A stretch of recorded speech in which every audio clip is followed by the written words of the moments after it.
Come on in, sit back and relax. You are listening to the WealthTech Today podcast. And I'm your host, Craig Iskowitz, founder of Ezra Group Consulting. And this podcast features interviews, news, and analysis on the trends and best practices all around wealth management technology. My guest for this episode was Alan Darby, CEO of Alaris Acquisitions. And the reason we brought him in, I thought was very interesting.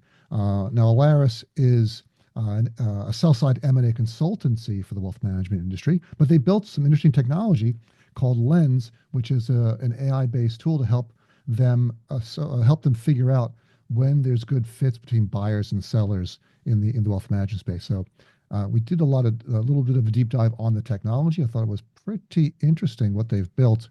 We talked about their unique approach to M&A. Which is all the rage now. There's still a lot of business going on in our industry. We talk about their platform, how it works, how it captures data, how it does a better job of matching buyers and sellers. And then we talk about the technology considerations in M&A. We do a lot of that here at Ezra Group, working with a lot of RIA aggregators, helping them integrate new acquisitions. And if there's ways to mitigate some of the issues we run into, whatever tech you're bringing across, whether it's CRM or portfolio management or any other tools, and making sure that that conversion process goes smoothly. I'm all ears. And we talked a bit about the future of wealth management AI. We got a little bit into some future tech and where we think the industry is going. So really a really fun conversation with Alan. And talking about how AI is going to affect our industry here at Ezra Group, we've seen literally hundreds of tech stacks from RIAs and broker dealers. And let me tell you, most of them are loaded down with tech debt. And let's face it, tech debt can act like an anchor holding down your RIA's efficiency and ability to scale. Now, if you want to free your firm for exponential growth, you need to run, not walk to our website, EzraGroup.com, and click the golden Contact Us button on the homepage. The experienced team at Ezra Group can evaluate your current tech ecosystem, deliver targeted recommendations, optimize your existing systems and operations, make some recommendations around AI if you're looking for that, or even run an RFP and help you implement new software to get your firm to the next level. Ezra Group just makes tech stacks better. You can take advantage of our free consultation by going to EzraGroup.com. And now, standard housekeeping chores. Please subscribe anywhere you hear this podcast. Please check out our sponsor, the Invest in Others Charitable Foundation at investinothers.org.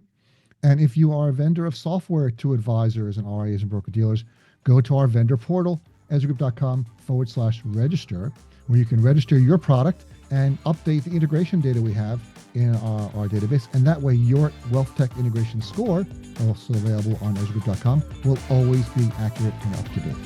All right, now let's kick this thing off.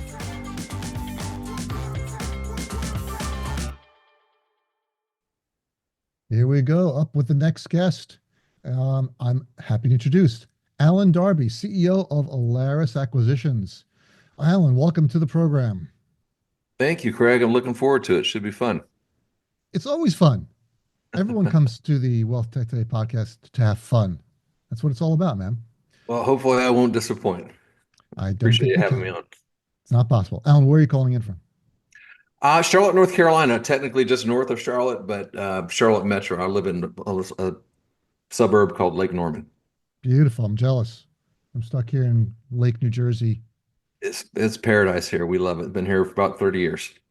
Yeah, it's gray and chilly today. I'm not happy, but all right. Yeah, that's awesome. We won't talk about my geographic jealousy. We'll just jump right into this episode. Yeah, let's do it. Please, if anyone who's not familiar with Alaris, give us a 30-second elevator pitch.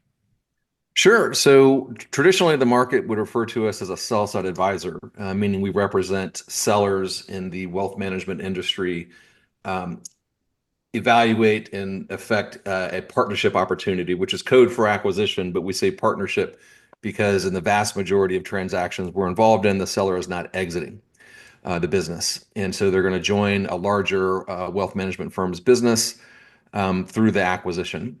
And so we help the seller get educated on what the process looks like, organize their data, both quantitatively and qualitatively, and then we go out into the market and matchmake with them, which is a very unique aspect of our practice in that we are not using the financial auction mechanism that most of the advisors use in the marketplace. We're not familiar with that. It's just a math-driven process where they cast a very wide net into the buyer pool invite 50 plus buyers to their process, and then they vet them based on the sufficiency or insufficiency of their financial offer, which is part of the topic of today's call. But we think that's a ridiculous process. We don't use the auction to match make. We actually run a two-way compatibility screen, which is the technology that we've built. But so very unique way of doing it, but we're matchmakers in the wealth management industry. This product is called Lens, correct? Correct. Right. So when I heard about it, what interested me, now this is a wealth tech podcast, and this is a form of wealth tech, right? This isn't used by advisors, but it's still technology, which I thought was interesting. But what I liked about it was about 10 or 15 years ago, I had the idea, because this sounds a lot like dating, right? Yes. Cultural compatibility, right? You're looking for Yep. that. And I thought that when people get hired, so for the hiring process, it's kind of the same thing. Most people, when they're looking for a new job, only look at the data. Hmm. They only look at the company, the job description, the role, the salary, maybe the location. But none of those are really important when it comes to, are you happy at your job? Hmm. It's about culture. Are you a culture fit for the firm? And that's not gathered by anybody. So it's really more like a dating app would be much more useful, or at least a dating style app, where you're learning more about the personality of each person, both the company's personality and the employee's personality, to understand whether you're a good fit. So is that kind of like what you're doing here with Lens? That's exactly what we're doing. The reality is that when you talk to a seller or you talk to a buyer and you ask them what's the most important part of this transaction that we're contemplating, they're both going to answer that with something like cultural fit. Now, they mean different things by it, but they're basically saying, I want to be happy on the other side of the transaction. Obviously, the math in the deal is important to both parties. The seller wants to maximize the value of the business they've created. The buyer wants a fair transaction. But they wouldn't sacrifice, particularly the seller, they wouldn't sacrifice their culture, which would be their team, their clients, just for more money in the transaction. The irony is, though, if you do have a great cultural fit, if the transaction, let's say, is rooted in cultural conviction, the buyer will be more aggressive in price and terms. So often we lead with trying to get this cultural fit right, and sometimes people hear that we're sacrificing valuation to get the cultural fit right. That's not the case at all. In fact, we would argue that the valuation and the terms improve when you measure culture and the buyer is rooted in the cultural conviction. So, no, but I agree 100%. When the Matchmaking buyer is is rooted in the cultural conviction. correct. Yeah. Yeah, So not basically, what you're auction saying paper. is, if they get to be friends beforehand, it's a better deal. That's right. It makes total sense. Like if you spend time with one another, and from the buyer's perspective, they conclude this is our type of people. They're on the northbound train regarding how we see the world in terms of our value proposition to clients, our role as advisors. You get along with one another. All of these things. Obviously, there's stuff with your business that has to look good too. But assuming that is true, if they fall in love with you, they're going to be more aggressive in their posture from the valuation perspective. They're going to give you better deal terms, and that just makes common sense. So focusing on culture or compatibility first actually leads to a better outcome financially. Yeah. Yeah, I would assume it seems that way. It just seems logical. Um, so how does it work? Or is it a bunch of questions? And what's the AI part? Is it actually AI, or is it? Yeah, no, it's real AI, and I'll describe it to you. So the we represent the seller, but we actually have engagements with the buyers, and the buyers are agreeing to give us their data. So it's easily 20 to 30 hours worth of work when we onboard a buyer. They are giving us answers to a very robust questionnaire, describing their business fundamentals, everything that you would want to know, like fee model, custodians, tech stack, investment platform. So it's the basic stuff. But then we also learned their model, how they structure deals, how they value businesses. Um, we're going to also capture what are they going to require the seller to do, change, or adopt on the other side. of the transaction, which is highly relevant, obviously to determine if you can live within that model. We capture what we call their mandatory points of alignment. These are the things that the seller is going to have to agree to do if they join their team. But that's just data. We also go on site and we spend typically a day with the buyer's team, meeting all of their people. We record video interviews with their leadership, their departments, all of the stuff to add color to the raw data. So that's a relatively straightforward practice of capturing buyer data. Uh, we also do the same with the seller. So when a seller engages us, we're bringing them through a pretty elaborate, we call it our ideal outcome phase, where we're capturing and organizing all of their quantitative and qualitative data. So if you think about that, given that we've done that with the buyers, we know all the answers to the questions. Now, once we do it with the seller, it puts us in a very good position to matchmake. But we're not trying to measure culture, Craig. I think that you can't measure culture. Culture is something you experience by spending time with one another. What we can measure is compatibility. Okay, these are objectively measurable data points. So we have the buyer data, we capture the seller data. Now the AI behind the scenes can reason to a match.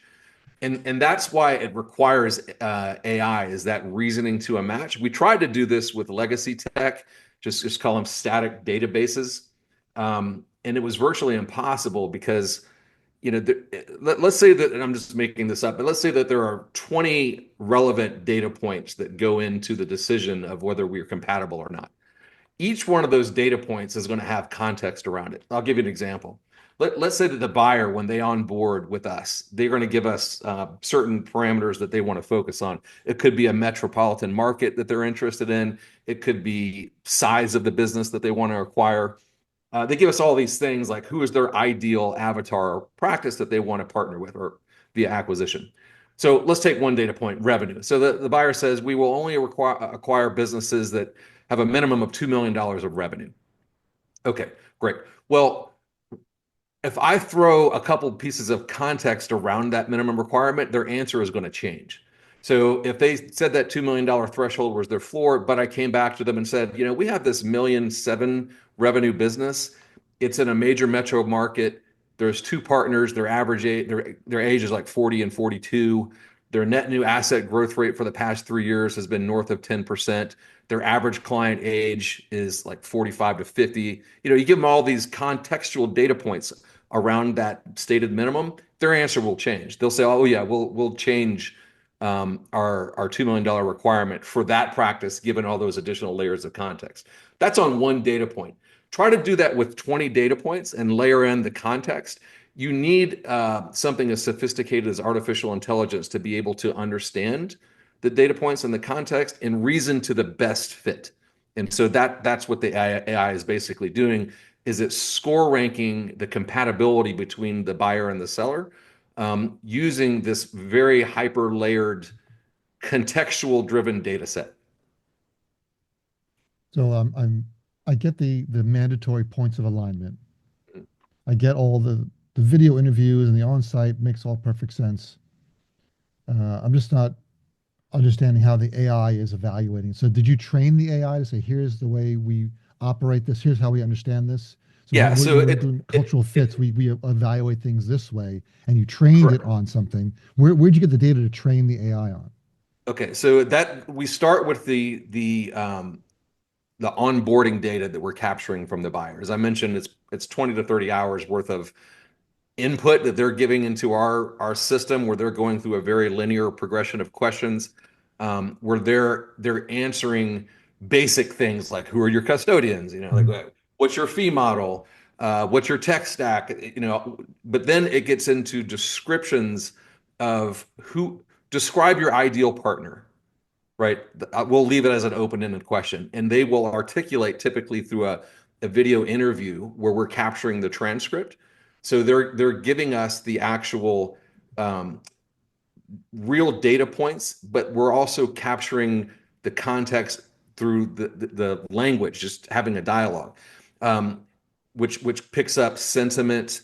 It picks up, uh, just very nuanced pieces of data that really wouldn't be captured if in a, like a check the box type scenario for data onboarding.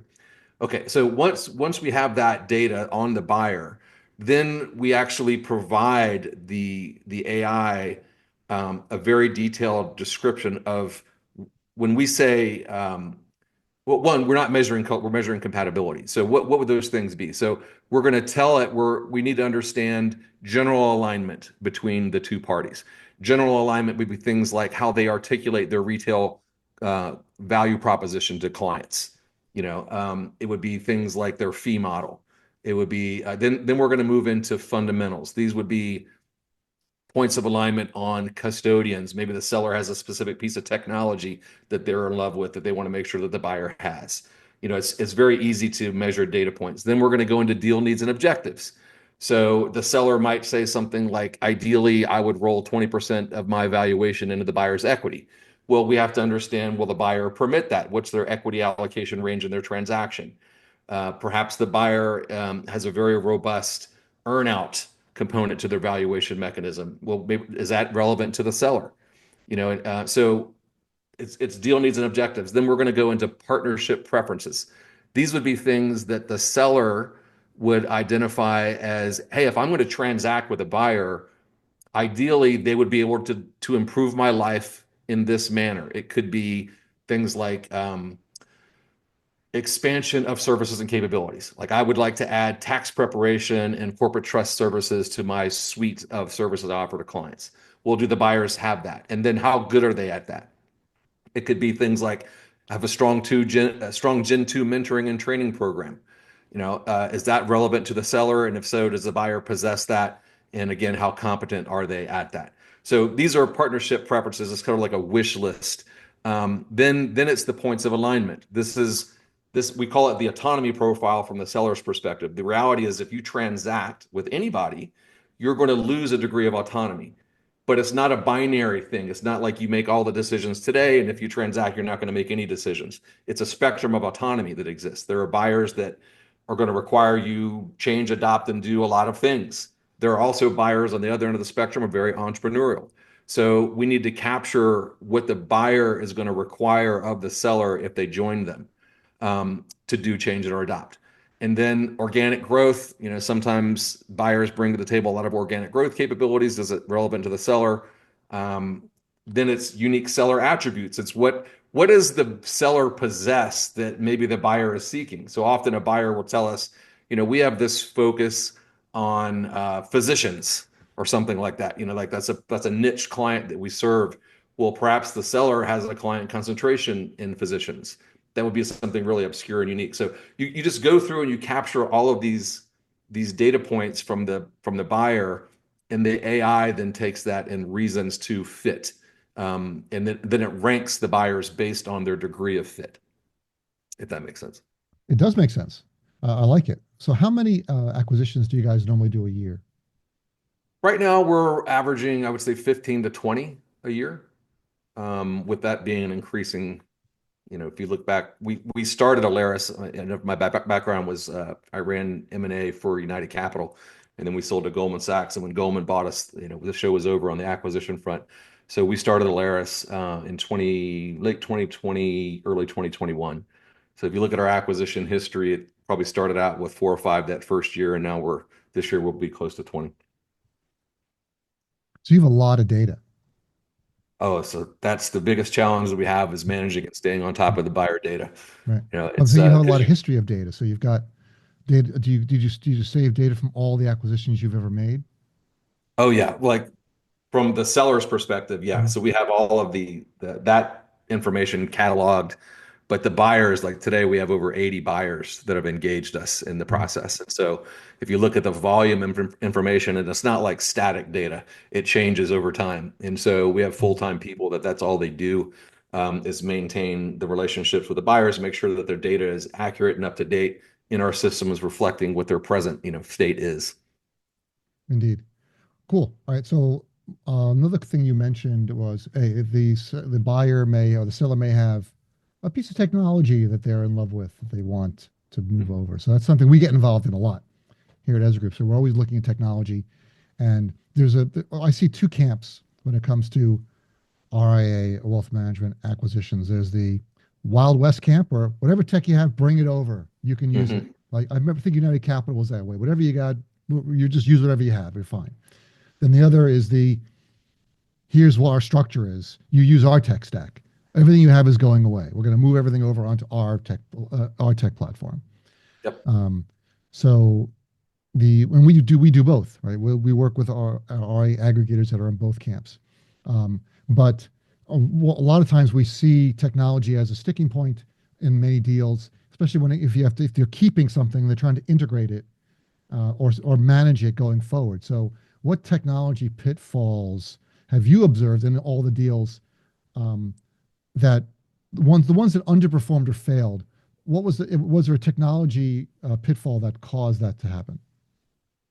So I'm going to answer it, but it's probably in a little bit different light than you might expect. So, like the buyers who are even the most dogmatic about adopt our systems, Mm, they will, to your point, if a seller had something that they just had to have that wasn't in the tech stack of the buyer may say, okay, you can continue to use that. We're not going to force you off of it, but we're not going to support it. It's not going to integrate with all of our systems, and so that would be the place where I would see the most.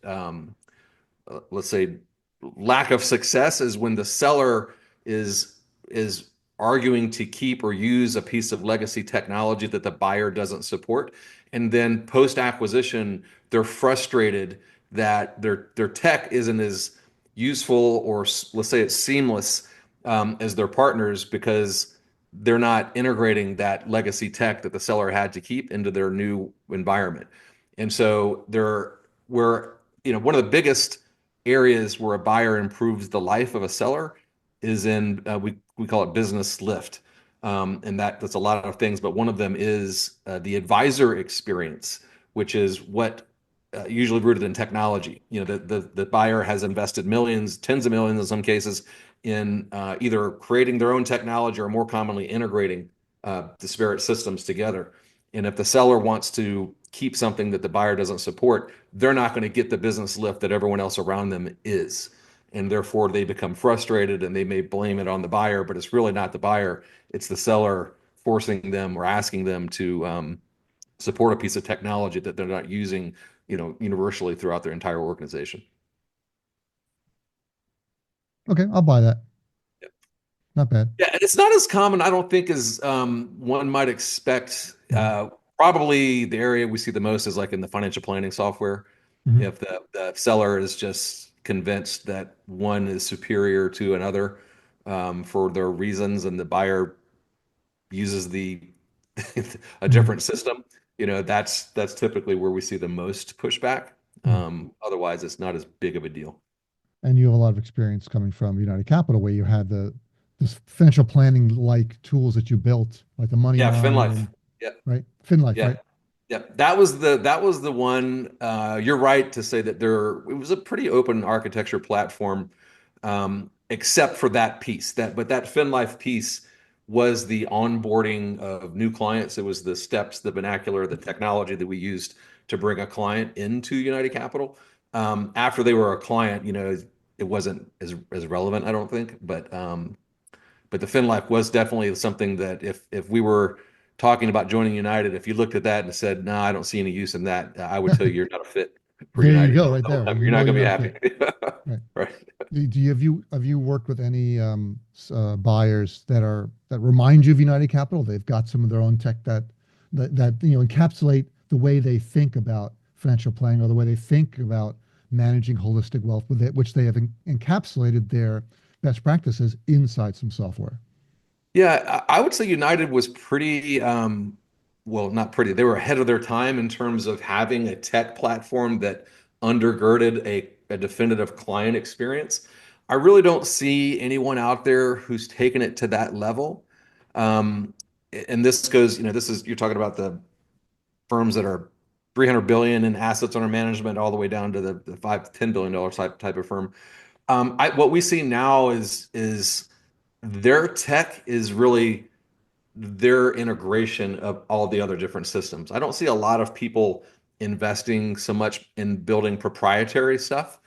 what's proprietary about them is the degree of integration that they've stitched all these different tools together so that the advisor just, they come into the office and they have a single sign-on into that point of integration. Let's say it was a Salesforce, and all of the different tools, the financial planning software, the investment software, all of that stuff integrates into their hub.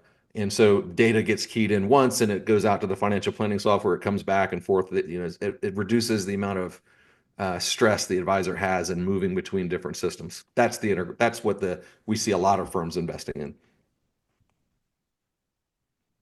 How about cybersecurity? So that's often an issue when it comes to the tech stacks. And as I mentioned, we do a lot of RIA integrations and working with aggregators. And one of the things on our checklist when we are doing due diligence on an acquisition is cyber and going through their tech stack and making sure they've got all the capabilities that we expect them to have and all the security. Do you have that as part of any of the questions you're asking?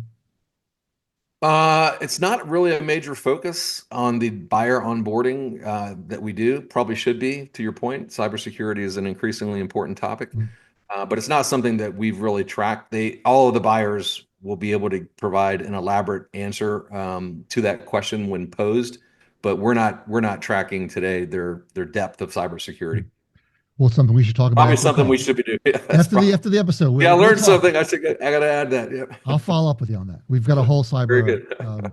We have our own cyber evaluation and due diligence on firms because even if you're not taking any of their technology, you're bringing over their data and their No, infrastructure. absolutely. It's Right. it's a major point, and I will take you up on that, Greg. Right. You're done. There. We close the deal on podcast here, folks. You heard it here. That's right. Yeah. This is business occurring on the WealthTech Today podcast. All right, so let's look down the road a bit. So you've got a lot of experience with M&A, you've got experience with technology, and now you've got your AI work. So where do you see any other areas where these technology aspects and integrations can provide value down the road in the wealth management space? What else do you see AI being able to provide? Well, like in our internal business, like we're really spending a lot of time. Well, let me just say this: going through building Lens and integrating AI into that tool has really opened our eyes to the power and leverage that AI can deliver. Specifically, like we're our next on our kind of roadmap is how to build like an agentic workforce to support what we're doing manually. And so I think I don't know if that's your question, but in terms of the use case for M&A, leveraging agents is the next thing that we're going to focus on, that can take our team, which today we have 11 people.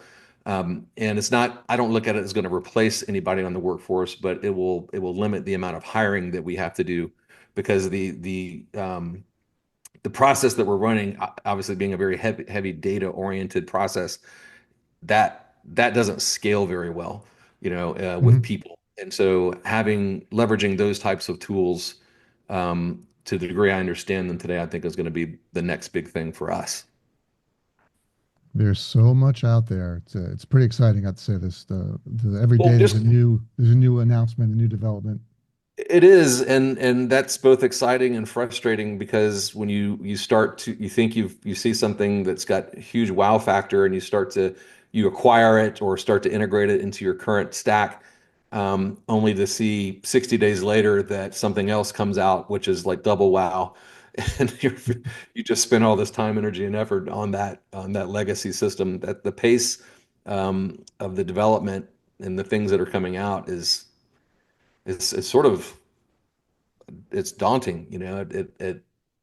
It's scary. It's exciting, but it's also scary to me. It's like how much money I spent seven figures on the legacy tech that the AI tool that Mhm. we have now rendered that worth zero, at like a tenth of the cost, you know. Yeah, Um, so I see it all the that's time. that's likely going to continue. We started working on agents like 6 months ago, and then there were already companies popping up that offer agents to build agents. That's All right. the work you did building your agent is now wasted because they have an agent that can build it. Well, also kind of tangentially, the what's going to happen to the advisory businesses, which are largely, think of it like it's two components of value. Part of the value of an advisor is knowledge. The other part is like the human aspect, empathy, guidance, things like that. Well, let's say that the fee that we're charging is equally allocated to both of those components of value. Well, knowledge is likely going to be free, in the very near term. And so, does it have an impact to the fees that we can charge? Which that if it does, it will certainly impact the valuations that are currently available to advisors seeking to monetize their business. That sort of thing. Like I watched it was a TV interview recently, and it was a well-known anchorman that was interviewing this college kid, and he had this device hooked up to his ear, and he could literally just think a thought, a question, and Yeah, I it saw would that. go out to the internet. Did Yep. you see that? I You know saw what I'm that. talking about? Yeah. He's That thinking. blew He's me away. thinking in Google searches. Yeah. Yes, he was, and the guy was asking him these really random questions that Mhm. you would probably never be able to answer like live, and But he was wasn't he able to. sub-vocalizing though? Wasn't he just saying it? I thought it was a jaw thing. He was saying it, but you couldn't hear anything. He was sort of just vocalizing it. Maybe it was. I thought but I Yeah. couldn't hear it. Let's say it that Yeah. way. Yeah. But it just what the immediate thing that I thought was, I can, from a knowledge perspective, be the best advisor in the world. Hmm. When I have instant access to all information, um, that's awesome, but it also renders that sort of worthless to pay for. When anybody can do Yeah. that Well, now, what happens when AI? I mean, we saw AI can pass the bar. right? I'm sure AI can pass the CFP exam or the Series 65 or the Oh, right or Series 100%. 6, any of them, right?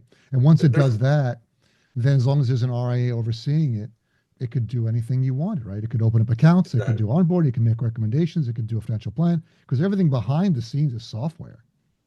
Exactly. And someone asked me, I was speaking at a conference and someone asked me, like, what do you worry about? And that was my answer. It was like, I worry about the impact of what I don't understand and don't know, which Mhm. AI sort of squarely fits in there. Like I've thought about writing an article about, if I don't see any way where it doesn't impact our valuations, when knowledge is essentially free.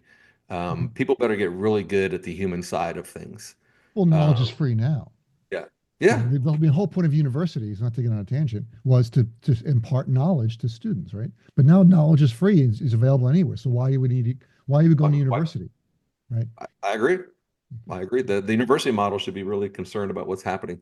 I think so. All When right, I can hire the best, professor on any right. topic, There you go.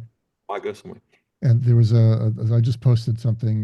One of my relatives is a professor, and someone posted something saying every students are coming in demanding we're designing your tests. And we're doing only in class essays. So you can't use AI. You can't And use the AI. students were complaining that you're impacting our learning methodology or something, or our learning process is being discriminated against because we learn with AI now. It's like tough. You're going to Yeah, write it with no a pencil kidding. and with a pen and paper in a blue book. Well, unfortunately, that is going to happen. A lot of people are going to they're just going to become so reliant on AI to answer any question that they get posed, in business or elsewhere. Mhm. And when you get unplugged from it, you wonder if the world is just going to be a bunch of morons that just walk around. We're going to wind up like remember the Matrix when you unplug someone while they're plugged in the Matrix, they're just gonna die, right? That's That's right. going to happen. You unplug your AI, you're going to die. Exactly. All right, Alan, this has been fun. Thanks for being here, man. Really appreciate it. Yeah, my pleasure. My pleasure. It was great. I appreciate you having me on.